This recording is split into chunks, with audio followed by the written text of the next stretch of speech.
గుర్రాన్ని చూసి పరుగును, చేపను చూసి ఈతను, పక్షిని చూసి గగన విహారాన్ని నేర్చేసిన మానవుడు మరణమే లేని అద్భుత సాగర జీవుల నుండి శాశ్వత జీవరహస్యాన్ని తెలుసుకోలేడా? సాధారణ వ్యక్తులకు ఇదొక కట్టుకథలా అనిపించవచ్చు, కానీ మన భూమి మీద అఖాతాలలో అలాంటి అమృత జీవులు నిజంగానే వెలుగులోకి వస్తున్నాయి. సీ ఎనమోన్స్ గా పిలువబడే సముద్ర ప్రాణులలోని శాశ్వత జీవరహస్యం ఇప్పుడు శాస్త్రవేత్తలకు పెద్ద సవాల్. ఇదే గనక వెలుగులోకి వస్తే ఆ సాంకేతికతను మానవాళికి వర్తింపజేసే దిశగా కృషి చేయవచ్చని వారంటున్నారు. అప్పుడు మనిషికి అమరత్వం సిద్ధించినట్లే. మరి ఒక సముద్రపు జీవికి ఉండే మరణం లేని శక్తి నిజంగా మనుషులకు సృష్టించవచ్చా? అసలు ఆ జీవిలో ఉన్న జీవరహస్యమేంటి? ఆ జీవికి మనుషులకు ఏమైనా పోలికలున్నాయా?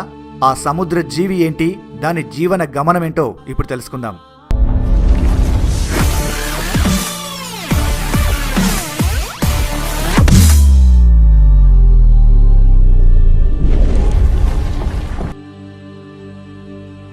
మనకు తెలిసినంత వరకు సృష్టిలో చాలా వరకు ప్రాణులు పుట్టిన తరువాత వృద్ధాప్యంతో జీవకణాలు చిక్కి శల్యమై చనిపోతాయి. జంతు, వృక్ష జాతులు రెండింట్లోనూ వాటి జీవకణాల శక్తి మేరకు నిర్దిష్ట కాలం పాటు జీవిస్తూ ఉంటాయి. మొక్కల్లో అయితే 100కి 100 పాళ్ళు, కొమ్మలు, రెమ్మలు, పూలు కోసేస్తే అవి మళ్లీ పెరుగుతాయి. కానీ చాలా వరకు జంతువులకు ఇలా అవయవాలను పునరుజ్జీవింపజేసుకునే శక్తి లేదు. మానవాళి స్థితి ఇంతే. అయితే మరణం సాధారణంగా 3 విధాలుగా సంభవిస్తుంది. అవి వృద్ధాప్యం, వ్యాధులు, భౌతిక గాయాలు. వేటి వల్ల మరణం సంభవించినప్పుడు దాన్ని శాశ్వత జీవితం కిందే లెక్కిస్తారు. ఎంత సుదీర్ఘంగా జీవిస్తే అంత అమరత్వ శక్తి ఉన్నట్టు అర్థం. ఒక గొంగలి పురుగు సీతాకోక చిలుకగా మారటం సాధారణం. కానీ అదే సీతాకోక చిలుక మళ్లీ గొంగలి పురుగుగా మారితే అమరత్వ శక్తి ఉన్న జీవులు దాదాపు ఎప్పటికీ వినాశనమైపోవు. ఫీనిక్స్ పక్షి కొన్ని వందల ఏళ్లు బతికి ఒక దశలో బూడిదైనా అందులో నుంచే మళ్లీ పునరుద్ధానం చెందుతుందన్నది ఒక విదేశీ పురాణ కథ. ప్రాణుల్లో ఇప్పుడు మనకు తెలిసిన 100కి 99% వాటికి అమరత్వం లేదు. కానీ అదృశ్యవశాత్తు చాలా కొద్ది జాతులు, అంటే 1% కాలానికి అతీతంగా బతికేస్తున్న విషయాలు మన దృష్టికి వస్తూనే ఉన్నాయి.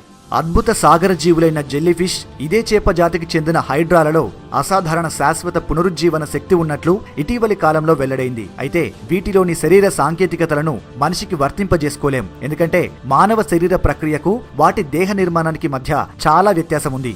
కానీ సీ ఎనమోన్స్ అనే మరో అనూహ్య సాగర ప్రాణులపైన తాజాగా జరిగిన అధ్యయనాలు మాత్రం శాస్త్రజ్ఞుల్ని ఆశ్చర్యపరుస్తున్నాయి. మనిషికి జీవభౌతిక అమరత్వ రహస్యం ప్రసాదించే అవకాశాలు ఈ జీవుల్లో ఎక్కువగా ఉన్నట్లు వారు గుర్తించారు. పుట్టిన ప్రతి ప్రాణి గిట్టక తప్పదన్న హైందవ ఆధ్యాత్మిక సిద్ధాంతం గత కొన్నేళ్ల క్రితమే శాస్త్రీయంగా ప్రశ్నార్థకమైంది. అప్పటిదాకా మరణం లేని జీవులు ఉన్నాయన్న నిర్ధారణకు శాస్త్రవేత్తలు రాలేదు. కానీ 3 ఏళ్ల కిందట టర్రిటోప్సిన్ న్యూట్రిక్యులా అనే ఓ చిన్న జెల్లీఫిష్ చేప ఒకటి సమూలంగా వినాశనమైన తిరిగి పునరుజ్జీవితమవుతుందన్నట్టు కొందరు శాస్త్రవేత్తలు గుర్తించారు. అయితే జెల్లీ చేపలలో ఎన్ని రకాల వాటికి ఈ శక్తి ఉందన్నది తేలలేదు. మరోవైపు ఇదే జెల్లీఫిష్ తరగతికి చెందిన కొన్ని రకాల హైడ్రాలపై జరిపిన అధ్యయనాలైతే శాస్త్రవేత్తల్ని బిత్తరపోయేలా చేశాయి. హైడ్రా సుమారు 10,000 సంవత్సరాల పాటు బతకగలదని వారు నిర్ధారించారు. ఎనమోన్ అన్నది నిజానికి ఒక పుష్పజాతి పేరు. లోలోతులకు వ్యాపించే ఆకులు, ప్రకాశవంతమైన పూలు దీని ప్రత్యేకత. అయితే ప్రపంచవ్యాప్తంగా అనేక సముద్ర తీరాలలో సర్వసాధారణంగా కనిపించే సీ ఎనమోన్స్ మాత్రం మొక్కలు కావు. అచ్చం అలాగే ఉన్న వాటిని చూసిన శాస్త్రవేత్తలు తొలుత వృక్షజాతి అని భ్రమపడ్డారు. ఇవి సముద్రాల్లో మరీ ఎక్కువగా లోతు లేని చోట శిలలు, పగడపు దిబ్బల ఉపరితలాలకు అతుక్కొని ఉంటాయి. కానీ పరిశోధనలు జరిపాక వాస్తవం బోధపడింది. సీ ఎనమోన్స్ మొక్కల్లానే వివిధ రంగుల్లో మెరుస్తుంటాయి. అందుకే వాటిని అదే పేరున పిలుస్తున్నారు. జెల్లీ చేపల జాతికి సంబంధించిందే ఈ ప్రాణి కూడా. వీటి రూపాలు ఎంత అద్భుతమో దేహాలు అంత సున్నితం. కానీ వాటికి ఉన్న అమరత్వమే శాస్త్రవేత్తలకు అంతుబట్టకుండా ఉంది. ఒక చేప సాధారణ జీవిత కాలానికి అనేక రెట్లు అధిక కాలం ఇవి జీవిస్తున్నాయి. వాటికి అదెలా సాధ్యమవుతుందో తెలుసుకోవాలన్నదే వారి ప్రయత్నం.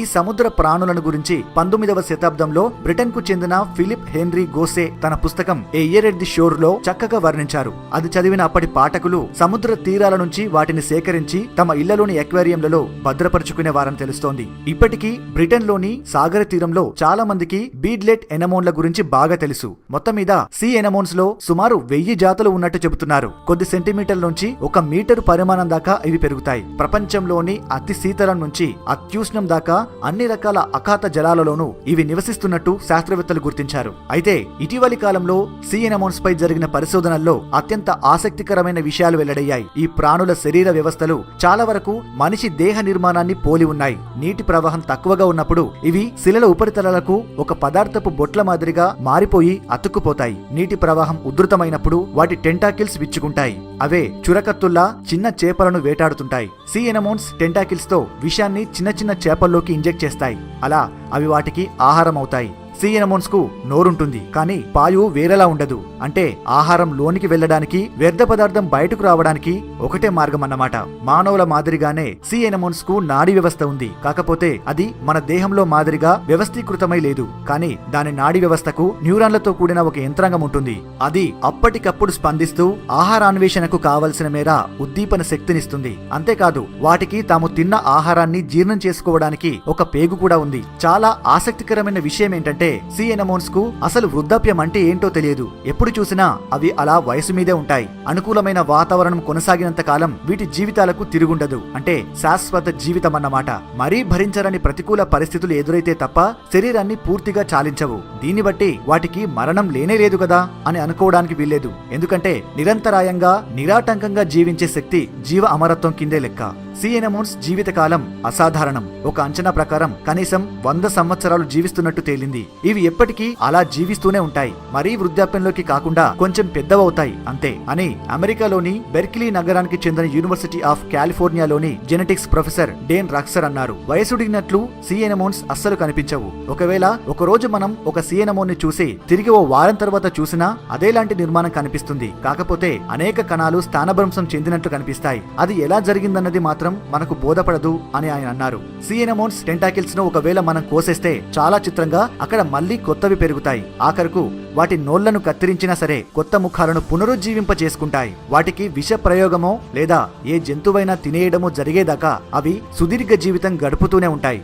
ఇంత చిన్న జంతువుల్లో కొన్ని రకాల గడ్డలు పుడుతుంటాయి. కాకపోతే వాటిని మనం పసిగట్టలేం. వాటిని అవి తమంతట తామే సరిచేసుకుంటాయి. అంతేకాని అవి క్యాన్సర్ గా మారవు. సీ ఎనమోన్స్ ఆహారాన్వేషణలో తెలివిని ప్రదర్శిస్తాయి. టెంటాకిల్స్ కదలకుండా ఉంటూ హఠాత్తుగా తమ ఎరలను పట్టేస్తాయి. వీటి నోరు స్వచ్ఛందంగా తెరుచుకుంటూ మూసుకుంటూ ఉంటుంది. ఇన్నింటి పరంగా చూసినప్పుడు ఈ జంతువు కాలగమనంలో మనిషికి ఒక సమీప పూర్వీకురాలై ఉంటుందని శాస్త్రవేత్తలు అవగాహన పరుచుకున్నారు. ఈగలు తదితర కీటకాలతో పోల్చి చూసినప్పుడు వాటిలో లేని అనేక పోలికలు దీనిలో వారికి కనిపించాయి. ఇందులోని జన్యువుల వ్యవస్థీకృత విధానంలోనూ అనేక సమాంతర అంశాలు కనిపించాయి. గడిచిన సుమారు 700 మిలియన్ సంవత్సరాల కిందటి లింక్ ఒకటి కూడా ఈ సందర్భంలో తమకు వెల్లడైందని ప్రొఫెసర్ డేన్ రక్సర్ వివరించారు. వయసు పెరగకుండా ఏదో ఒక జన్యువు సీ ఎనమోన్స్ కు ఉపయోగపడుతున్నట్టు తమకు బోధపడుతోందని, ఆ పవిత్రమైన జన్యువు దాని శరీరంలో ఏదై ఉంటుందన్న విషయాన్ని అన్వేషిస్తూనే ఉన్నారు. ఒకవేళ వారికి అదే కనుక లభ్యమైతే దాని సాంకేతిక విధానాన్ని మానవాళికి అనువర్తింపజేయగలమా అన్న దిశగా ఆలోచించాలన్నదే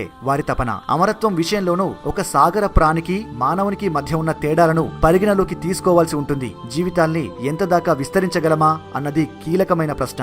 మరి మీరేమనుకుంటున్నారు? ఒక సముద్రపు జీవి నుంచి అమరత్వాన్ని మనిషి దాకా రప్పించగలమా, లేకపోతే ఇదంతా ప్రయోగాల వరకే సరిపోతుందా? మీ అభిప్రాయాన్ని కింద కామెంట్ రూపంలో చెప్పండి. ఈ వీడియో నచ్చితే లైక్ చేసి మా ఛానల్ ని సబ్స్క్రైబ్ చేయండి. Thank you for watching.